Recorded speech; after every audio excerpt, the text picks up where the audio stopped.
வணக்கம். நீங்க இப்பதான் காலேஜ் முடிச்சிட்டு உங்க முதல் வேலையில சேரப் போறீங்களா? அப்போ அந்த புது உலகத்துல எப்படி ஜெயிக்கிறதுன்னு தெரிஞ்சுக்க ஒரு சூப்பரான வழிகாட்டியா இது இருக்க போகுது. அப்படின்னா நீங்க கரெக்டான இடத்துக்கு தான் வந்திருக்கீங்க. வாங்க, இந்த புது பயணத்தை எப்படி ஒரு சக்சஸ்ஃபுல் பயணமா மாத்தலான்னு பார்க்கலாம். ஒரு புது வேலைக்குள்ள போகும்போது மனசுக்குள்ள ஒரு சின்ன பயம், ஒரு பதட்டம் இருக்கிறது ரொம்பவே சகஜம். ஆனா அத நினைச்சு நீங்க கவலைப்படவே வேண்டாம். ஏன்னா அந்த புது உலகத்தோட ரூல்ஸ புரிஞ்சுகிட்டு அதுல நீங்க எப்படி ஜொலிக்கலாம் தான் நாம இப்ப பார்க்க போறோம். சரி, அப்போ நாம முதல்ல தெரிஞ்சுக்க வேண்டிய விஷயம் என்ன? பாருங்க, ஒவ்வொரு ஆபீஸுக்கும் சில எழுதப்படாத விதிகள், அதாவது அன்ரிட்டன் ரூல்ஸ் இருக்கும்.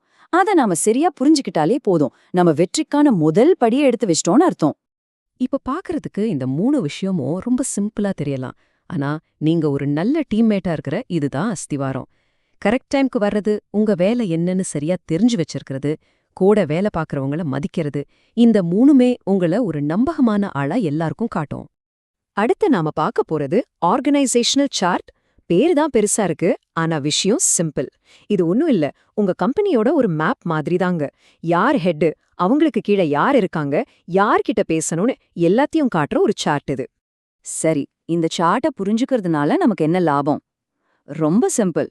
உங்க மேனேஜர் யாரு, ஒரு டவுட்னா யார்கிட்ட போய் கேட்கணும்னு உங்களுக்கு ஒரு தெளிவு கிடைக்கும். இதனால தேவையில்லாத குழப்பங்களை எல்லாம் ஈஸியா தவிர்ச்சிடலாம், இல்லையா? நீங்க யார்கிட்ட வேணா பேசுங்க. உங்க கூட வேலை பார்க்கறவங்களா இருக்கலாம், உங்க மேனேஜரா இருக்கலாம், இல்ல கஸ்டமர்ஸா கூட இருக்கலாம். ஆனா ஒண்ணு ஞாபகம் வச்சுக்கோங்க, உங்க வார்த்தைகளுக்கு ஒரு பெரிய சக்தி இருக்கு.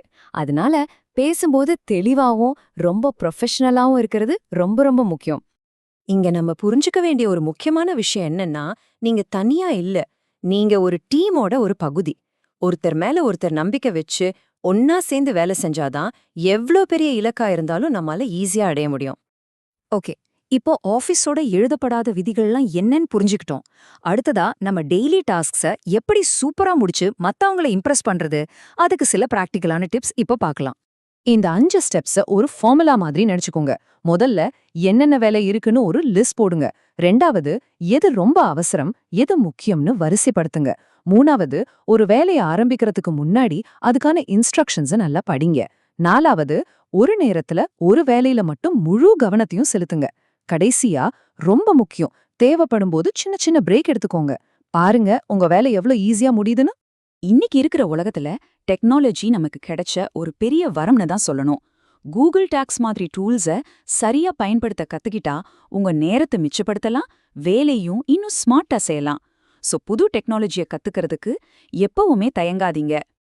இங்க ஒரு முக்கியமான விஷயம், உங்க வெற்றிக்கு யாராவது உதவி செஞ்சா அவங்களுக்கு மனசார நன்றி சொல்லுங்க. அது உங்க ரிலேஷன்ஷிப்பை பலப்படுத்தும். அதே நேரத்துல உங்க சாதனைகளை பத்தி நீங்களே தம்பட்டா அடிச்சுக்காதீங்க. உங்க வேலையும் உங்க நேர்மையும் உங்களுக்காக பேசும், அது போதும். சரி, நல்ல வேலை செய்யறது மட்டும் போதுமா? நிச்சயமா இல்ல. உங்க நீண்ட கால வெற்றிக்கு அதை விட ஒரு முக்கியமான விஷயம் இருக்கு. அதுதான் உங்க மனநிலை, அதாவது உங்க மைண்ட் செட். அதை எப்படி சரியா வச்சுக்கிறதுன்னு இப்ப பார்க்கலாம். சுய விழிப்புணர்வு, அதாவது செல்ஃப் அவேர்னஸ். சிம்பிளா சொல்லணும்னா உங்கள பத்தி நீங்களே நேர்மையா தெரிஞ்சுக்கிறது. நம்மளோட பலம் என்ன, பலவீனம் என்னன்னு நமக்கு தெரிஞ்சாதான் ஸ்ட்ரெஸ், கோபம் மாதிரியான உணர்ச்சிகளை சரியா ஹேண்டில் பண்ண முடியும். பாருங்க, வேலைன்னு இருந்தா ஸ்ட்ரெஸ் வர்றது சகஜம்தான். ஆனா அந்த ஸ்ட்ரெஸ்ஸை நம்ம சரியா ஹேண்டில் பண்ணலனா அது கோபமா மாறிடும். அந்த கோபம் நம்ம வேலையை மட்டும் இல்ல, நம்ம பர்சனல் லைஃபையும் சேர்த்து பாதிக்கும். இது ரொம்ப சீரியஸான விஷயம். அப்படியே ரொம்ப ஸ்ட்ரெஸ்ஸா ஃபீல் பண்றீங்களா? உடனே உங்க கவனத்தை வேற ஏதாவது ஒரு நல்ல விஷயத்துக்கு திருப்புங்க. உங்களுக்கு பிடிச்ச ஒரு பாட்டு கேளுங்க, இல்ல ஒரு ஃப்ரெண்ட் கிட்ட 2 நிமிஷம் பேசுங்க. இந்த மாதிரி சின்ன சின்ன விஷயங்கள் கூட ஒரு பெரிய மாற்றத்தை கொண்டு வரும். ஸ்ட்ரெஸ்ஸை குறைக்க இன்னொரு சூப்பரான வழி என்ன தெரியுமா? உடம்புக்கு கொஞ்சம் வேலை கொடுக்கறது தான். ஒரு சின்ன வாக் போனா கூட போதும், உங்க மன அழுத்தம் குறைஞ்சு மனசு அமைதியாகும். சரி, ஒருவேளை கோபம் வந்துட்டா என்ன பண்றது? இதோ சில டிப்ஸ். பேசுறதுக்கு முன்னாடி ஒரு நிமிஷம் யோசிங்க. நீங்க அமைதியானதுக்கு அப்புறமா உங்க கருத்தை சொல்லுங்க. மத்தவங்க மேல பழி போடாதீங்க.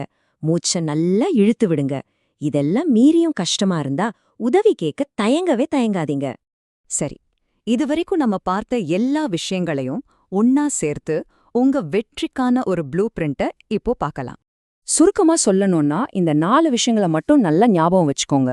1, ஆஃபீஸ் ரூல்ஸை புரிஞ்சுக்கோங்க. 2, வேலைய சரியா பிளான் பண்ணுங்க. 3, நல்ல ரிலேஷன்ஷிப்ஸை உருவாக்குங்க. 4 உங்க மனநிலைய உங்க கண்ட்ரோல்ல வச்சுக்கோங்க. இது மட்டும் போதும், உங்க கெரியர்ல நீங்க அடுத்த லெவலுக்கு போறத யாராலையும் தடுக்க முடியாது. இப்போ உங்களுக்கான ஒரு சின்ன கேள்வி. இன்னைக்கு நாம பேசின விஷயங்கள்ல இருந்து உங்க ப்ரொஃபஷனல் வளர்ச்சிக்கு நாளையில இருந்து நீங்க ஆரம்பிக்க போற அந்த ஒரு நல்ல பழக்கம் என்ன? யோசிச்சு பாருங்க, உடனே செயல்படுத்த ஆரம்பிங்க.